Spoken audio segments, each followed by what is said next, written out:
स्वागत है आप सभी का हमारी सरकारी नौकरी में।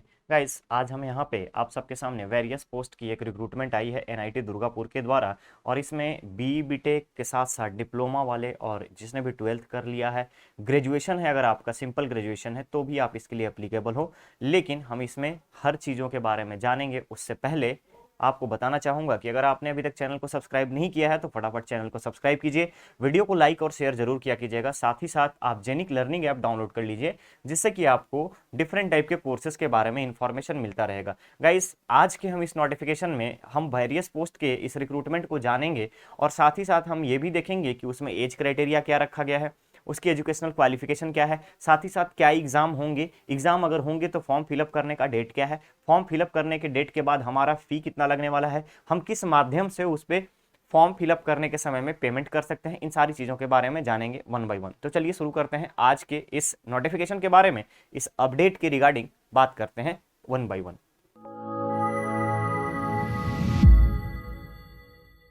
वन बाय वन अगर आप यहाँ पे देखेंगे तो ये है राष्ट्रीय प्रौद्योगिकी संस्थान दुर्गापुर यानी कि एनआईटी दुर्गापुर का रिक्रूटमेंट ऑफिशियल नोटिफिकेशन। गाइस, यहाँ पे ऑलरेडी मेंशन कर दिया गया है, ये 6 तारीख को जारी हुआ है और इसमें लिखा हुआ है recruitment to the non teaching post, यानी कि नॉन टीचिंग पोस्ट पे रिक्रूटमेंट निकाला गया है। साथ ही साथ डिफरेंट टाइप के पोस्ट्स को इसमें इंक्लूड किया गया है। सबसे पहले हमारे पास पोस्ट है टेक्निकल असिस्टेंस का, ध्यान रखेंगे टेक्निकल असिस्टेंट का। और ये जो पोस्ट है यहाँ पे 6 to 7th लेवल का सीपीसी मिलेगा, यानी कॉस्ट टू अगर हम कंपनी की बात करें, टोटल अगर हम बात करें तो यहाँ पे आपको 7th का पे लेवल मिलेगा, 6 to 7 का पे लेवल मिलेगा। एग्जाम्पल में अगर हम देखें तो यहाँ पे कौन कौन से इंजीनियरिंग के ब्रांचेज हैं, यहाँ पे केमिकल इंजीनियरिंग और chemistry, civil engineering, computer science, computer centre, management study, उसके बाद मैथमेटिक्स, अगेन आपका electronics communication, earth and environment study, electrical, mechanical, workshop, fitting, machines of blacksmithing, metallurgical and materials engineering. पहला है technical assistant post. इस post में इतने सारे engineering के ब्रांच एप्लीकेबल हैं। साथ ही साथ अगर मैं बात करूं तो टोटल पोस्ट की बात अगर आती है तो टोटल पोस्ट आपके लिए है यहाँ पे 22। ध्यान रखिएगा, टेक्निकल असिस्टेंट को सारे इंजीनियरिंग ब्रांचेस को मिला करके यहाँ पे 22 पोस्ट रखे गए हैं। अगर कैटेगरी वाइज देखिएगा तो जनरल के लिए 12 पोस्ट, एसटी के लिए 2 पोस्ट, एससी के लिए अगर हम बात करें, एसटी के लिए बात करें तो 1 पोस्ट, ओबीसी लिए 5, ईडब्ल्यूएस के लिए 1 पोस्ट है और पीडब्ल्यूडी के लिए 1 पोस्ट है। नेक्स्ट पोस्ट आता है एसटीसी। एसटीसी में अगर हम बात करें तो यह है आपका सीनियर टेक्नीशियन का पोस्ट। यहां पे अगर आप देखिएगा तो ये पे लेवल आपको 4 to 7 का मिलेगा। इसमें भी chemical engineering, chemistry, civil engineering, computer science, electronics communication, earth environment, electrical, mechanical, welding shop, metallurgical and material, ये सारे पोस्ट जो आपको टेक्निकल असिस्टेंट में थे वही सेम यहाँ पे आपको सीनियर टेक्निकल असिस्टेंट में सीनियर टेक्नीशियन पोस्ट पे भी अप्लीकेबल है। साथ ही साथ यहाँ पे टोटल नंबर ऑफ वैकेंसी है 12। जनरल के लिए 7 पोस्ट, एसटी के लिए कोई पोस्ट नहीं, एससी के लिए कोई पोस्ट नहीं, ओबीसी के लिए 3 पोस्ट, ईडब्ल्यूएस के लिए 1 पोस्ट, पीडब्ल्यूडी के लिए 1 पोस्ट। नेक्स्ट जो हमारे पास तीसरा पोस्ट आता है वो है आपका टेक्नीशियन के लिए। टेक्नीशियन में भी सेम इंजीनियरिंग ब्रांच एप्लीकेबल है जो टेक्निकल असिस्टेंट में था, सीनियर टेक्नीशियन में था। यहां टोटल नंबर ऑफ पोस्ट है आपका 25, जनरल के लिए 11, एससी के लिए 3, एसटी के लिए 1, ओबीसी 7, ईडब्ल्यूएस के लिए 2 और पीडब्ल्यूडी के लिए यानी फिजिकली हैंडिकैप्ड जो बच्चे हैं उनके लिए यहाँ पे 1 पोस्ट निकाला गया। नेक्स्ट अगर आप देखेंगे तो अब यहां से वेरियस पोस्ट, जैसे आपका लाइब्रेरी इंफॉर्मेशन के लिए अगर हम बात करें तो यहां 6 to 7 सीपीसी मिलेगी और ये पोस्ट है आपका एक ओबीसी के लिए। जूनियर इंजीनियर की बात करूं तो यहां पर आपका 2 पोस्ट है। एसएएस की अगर हम बात करें, सेक्रेटरियल असिस्टेंस की बात करें तो ये आपका 6 to 7 सीपीसी मिलेगा। सुपरिटेंडेंट की बात करें 6 to 7 सीपीसी मिलेगा। Personal assistant 6 to 7 CPC, stenographer 4 to 7 CPC, senior assistant 4 to 7 CPC. सबके लिए पोस्ट की अगर मैं बात करूं तो जूनियर इंजीनियर 2 है आपका, एसएएस की बात करूं, सीनियर असिस्टेंट की बात करूं तो 1 पोस्ट है। सुपरिटेंडेंट के लिए अगर आपसे बात किया जाए तो सुपरिटेंडेंट में अगर आप देखिएगा तो सुपरिटेंडेंट के लिए 4 पोस्ट है। सेम पर्सनल असिस्टेंट के लिए 1 पोस्ट है, स्टेनोग्राफर के लिए 1 पोस्ट है, सीनियर असिस्टेंट के लिए 6 पोस्ट है। नेक्स्ट हमारे पास आता है जूनियर असिस्टेंट। तो जूनियर असिस्टेंट का जो पे सैलरी है, पे जो है आपका लेवल 3 to 7 मिलेगा और इसमें टोटल 14 पोस्ट है, जिसके तहत जनरल के 10, ईबीसी की अगर हम बात करें, ओबीसी की बात करें 3, ईडब्ल्यूएस के लिए 1। नेक्स्ट आता है लैब अटेंडेंट के लिए टोटल 12 पोस्ट है, जिसके तहत जनरल के लिए 6, एससी के लिए 1, एसटी के लिए 1, ओबीसी 3 और ईडब्ल्यूएस के लिए 1। लास्ट पोस्ट है आपका ऑफिस अटेंडेंट का, टोटल नंबर ऑफ पोस्ट है 5, जनरल के लिए 3, एससी के लिए 1, ओबीसी के लिए 1। तो गाइस ध्यान रखिएगा, ये जो पोस्ट था यहां पे हमने 3 चीजों के बारे में देखा कि पोस्ट क्या है। ध्यान रखेंगे पोस्ट क्या है, पोस्ट के बाद हमारा सैलरी क्या होगा, सैलरी क्या होगा और नंबर ऑफ पोस्ट कितने, नंबर ऑफ पोस्ट क्या है, यानी कि पद, पद का संख्या और पद की सैलरी, पद का वेतन। ये 3 चीजों को हम देख लिए। कैसे हम इसको फिल करेंगे, फिल कैसे करेंगे, तो आपके लिए ध्यान रखेंगे एनआईटी दुर्गापुर का ऑफिशियल वेबसाइट में कैरियर्स पोर्टल पे जाकर के आपको अप्लाई करना है। और इसके लिए इंपॉर्टेंट जो चीज है वो है हमारा डेट। तो ध्यान रखेंगे 6 अप्रैल से लेकर के 29 अप्रैल तक का इसका डेट दिया गया है। आपके पास काफी अच्छा खासा डेट है। साथ ही साथ आप चाहे अगर आप इन सारे एजुकेशनल क्वालिफिकेशन को पूरा करेंगे, यानी कि आपकी जो एजुकेशनल क्वालिफिकेशन है वो इसके डिजायरेबल क्वालिफिकेशन को मैच करता है, तो बेशक आप इसके लिए अप्लाई कर सकते हैं। अब हमारे पास आ जाता है कि हम एजुकेशनल क्वालिफिकेशन और एज क्राइटेरिया क्या रखा गया है, इसमें क्या देखना है। तो सबसे पहले ध्यान रखेंगे टेक्निकल असिस्टेंट के लिए 30 साल रखा गया अपर एज लिमिट। जनरल के लिए रिलैक्सेशन उन सारे कैंडिडेट्स को दिया जाएगा जो गवर्नमेंट के रूल्स के हिसाब से, नॉर्म्स के हिसाब से रिजर्व कैटेगरी में आते हैं। एजुकेशनल क्वालिफिकेशन की बात करूं तो ध्यान रखेंगे फर्स्ट क्लास और equivalent grade in BE BTech MCA in relevant subject और first class diploma in engineering in relevant subject और first class bachelor degree in science from recognised university और इंस्टीट्यूट। नेक्स्ट है आपके पास master degree in science with 50% marks. अब उसके बाद relevant trade और फील्ड का सब्जेक्ट क्या होगा, तो ध्यान रखिएगा केमिकल इंजीनियरिंग के लिए first class BE BTech chemical BSc chemistry, civil के लिए first class BE BTech diploma civil engineering BSc MSc with civil या environment science as subject.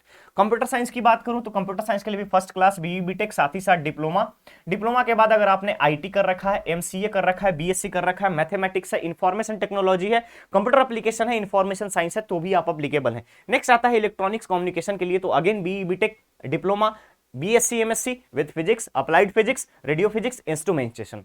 Next हमारे पास अर्थ एंड एनवायरमेंट के लिए आता है, तो फर्स्ट क्लास आपको बीई बीटेक डिप्लोमा कहां चाहिए, आपको इन्वायरमेंट स्टडी में, बीएससी एमएससी चाहिए इकोलॉजी में, तो भी आप अप्लाई कर सकते हैं अर्थ साइंस के लिए। इलेक्ट्रिकल के लिए सेम कंडीशन, फर्स्ट क्लास आपका बीई बीटेक चाहिए, डिप्लोमा चाहिए, अगर बीएससी इलेक्ट्रॉनिक्स है, बीएससी आईटी है, फिजिक्स है, अप्लाइड फिजिक्स है, तो भी आप अप्लाई कर सकते हो। मैकेनिकल इंजीनियरिंग वर्कशॉप की बात करें तो first class BE BTech diploma manufacturing automobile, उसके बाद BSc MSc with mathematics and physics as a subject. उसके बाद हमारे पास आता है मेटलर्जिकल मटेरियल मैनेजमेंट की अगर हम बात करें तो यहां भी आपसे फर्स्ट क्लास का बीई बीटेक मटेरियल इंजीनियरिंग में, साथ ही साथ डिप्लोमा, उसके बाद बीएससी या एमएससी मटेरियल साइंस में, मैथमेटिक्स में, फिजिक्स में, इंस्ट्रूमेंटेशन में या मेटलर्जी में आपसे डिमांड किया गया है। नेक्स्ट आपका सीनियर टेक्नीशियन की बात करूं तो सीनियर टेक्नीशियन के लिए अपर एज लिमिट 33 कर दी गई, 33 ईयर्स लिखा गया है और reservation as per the government norms. Qualification की बात करूं तो यहां पे 12th होना चाहिए साइंस के साथ साथ, सीनियर सेकेंडरी के साथ अगर आपने आईटीआई कोर्स किया है तो वेल एंड गुड। नेक्स्ट आपके पास अगर 60% के साथ अगर एप्रोप्रिएट ट्रेड में सर्टिफिकेशन है 2 साल के लिए तब भी अप्लीकेबल है। डिप्लोमा कर रखे इंजीनियरिंग का और साथ ही साथ किसी भी रिलेवेंट फील्ड में जैसे पॉलिटेक्निक या इंस्टीट्यूट में आपने कंप्लीट कर रखा है तो भी आप इसके लिए एप्लीकेबल हैं। डिजायरेबल की अगर मैं बात करूं तो बैचलर डिग्री की रिक्वायरमेंट है, बट इसेंशियल्स में बात करें अगर हम तो इसेंशियल में 12th ITI, 12th plus ITI, 12th plus diploma या 10th plus diploma, 10 plus ITI, ये भी एप्लीकेबल है। सिविल इंजीनियरिंग के लिए सेम क्राइटेरिया रखा गया है। ऐसे ही सारे पोस्ट के लिए अगर मैं बात करूं तो आपका जितना भी टेक्निकल पोस्ट है सब में आपको मेंशन कर दिया गया है। टेक्नीशियन के लिए जो पोस्ट है उसके लिए अपर एज लिमिट 27 ईयर्स रखा गया है। अब हमारे पास आता है टेक्निकल से हट करके लाइब्रेरी इंफॉर्मेशन के लिए। ध्यान रखिएगा लाइब्रेरी के लिए इसेंशियल क्वालिफिकेशन है आपका bachelor degree in science, arts, commerce, university, कहीं से भी आप अगर यूनिवर्सिटी से कर रखे हैं बैचलर में तो आप कर सकते हो। साथ ही साथ डिजायरेबल इसके लिए मांगा गया कि post graduate diploma in library automation and networking. Next आता है आपके पास जूनियर इंजीनियर। जूनियर इंजीनियर के लिए क्वालिफिकेशन रखा है BE BTech civil electrical engineering में अगर आप हैं तो अप्लाई कर सकते हैं, या फिर अगर आपके पास डिप्लोमा है तो भी आप अप्लाई कर सकते हैं। नेक्स्ट हमारे पास आता है सेक्रेटरियल असिस्टेंट की बात करें 30 इयर्स का एज रखा गया है। यहां पर भी आपका बैचलर डिग्री मांगा गया है फर्स्ट क्लास में। साथ ही साथ painting, pantography, photography, journalism, music management, student event management activity में अगर आपके पास सर्टिफिकेशन है तो बिल्कुल अप्लाई कर सकते हैं। उसके बाद आता है सुपरिटेंडेंट का, तो सुपरिटेंडेंट के लिए एज लिमिट 30 रखा गया है, साथ ही साथ फर्स्ट क्लास का बैचलर डिग्री माना गया है। Personal assistant again 30 years, educational qualification bachelor degree, ठीक है, बैचलर डिग्री। नेक्स्ट उसके बाद आता है स्टेनोग्राफर का इसेंशियल क्वालिफिकेशन 10+2 और 27 इयर्स एज के साथ साथ 80 वर्ड पर मिनट का typing speed. Next senior assistant की बात करूं तो 33 इयर्स का age, proficiency in computer skill, stenography skill, bachelor degree, 35 word per minute का टाइपिंग स्पीड। उसके बाद junior assistant 27 years age, senior secondary यानी कि 10+2 के साथ साथ 35 वर्ड पर मिनट की टाइपिंग स्पीड और computer skills like MS word, MS office, internet, basic computer application. Next हमारे पास आता है लैब अटेंडेंट का इसेंशियल क्वालिफिकेशन 10+2 साइंस में होना चाहिए और 27 साल से ज्यादा की एज नहीं होनी चाहिए। ऑफिस अटेंडेंट की बात करूं 27 साल से ज्यादा नहीं होना चाहिए, 10+2 मिनिमम रिक्वायरमेंट है। एजुकेशनल के लिए अगर हम बात करें तो 10+2। तो ये थी आज की एनआईटी दुर्गापुर की रिक्रूटमेंट के प्रोसेस के साथ साथ आपका qualification, age limit, number of post, salary के साथ साथ पोस्ट नेम। गाइस ये आपका बेसिक परफॉर्मा दिया हुआ है कि किस तरीके से आपको अप्लाई करना है, जनरल इंस्ट्रक्शन है। अब जब आप अप्लाई करने जाएंगे तो आपके लिए सबसे इंपॉर्टेंट चीज होगा कि अगर हम कैरियर के लिए अप्लाई करते हैं तो हमारा यहाँ पे फी क्या लगने वाला है, सिलेक्शन क्या होगा। तो गाइस ध्यान रखेंगे, सिलेक्शन जो होगा इसका रिटन टेस्ट के आधार पर होगा। रिटन टेस्ट के बाद आप यहाँ पे जैसे ही अप्लाई करने जाएंगे तो ध्यान रखिएगा, technical assistant, junior engineer, secretarial assistant, library information assistant, senior technician superintendent, junior two assistant, senior assistant, उसके साथ साथ junior superintendent, stenographer, personal assistant, इन सब के लिए 1000 रुपीज, और लैब अटेंडेंट और ऑफिस असिस्टेंट के लिए यहाँ पे 800 रुपीज फी लगेगा, जो कि आपको एसबीआई कलेक्ट पे जाकर के ऑनलाइन मोड में पे करना है। तो गाइज ये तो टोटल चीजें आप समझ गए। जैसे ही आपका वीडियो अवेलेबल होगा उसके डिस्क्रिप्शन में सारी चीजें मेंशन कर दी जाएगी। आप वहां से इस नोटिफिकेशन को पढ़ करके अगर आपको लगता है कि आप यहां से बेहतर एक जॉब ले सकते हैं, एक स्टैंडिंग पोजीशन के लिए आपके लिए जरूरी है, बैक सपोर्ट बना सकते हैं, तो बेशक ये आपकी जॉब, ये आपके लिए सबसे बेस्ट हो सकता है। साथ ही साथ अगर आप चाहें तो अपनी प्रिपरेशन को आगे भी बढ़ा सकते हैं, आपको एक बैक सपोर्ट मिलेगा, फाइनेंशियल सपोर्ट इस जॉब से मिल सकता है। तो ध्यान रखें, बने रहें आप सरकारी नौकरी के साथ, ऐसे ही नए नए अपडेट के साथ बहुत जल्द मिलेंगे एक नए अपडेट में।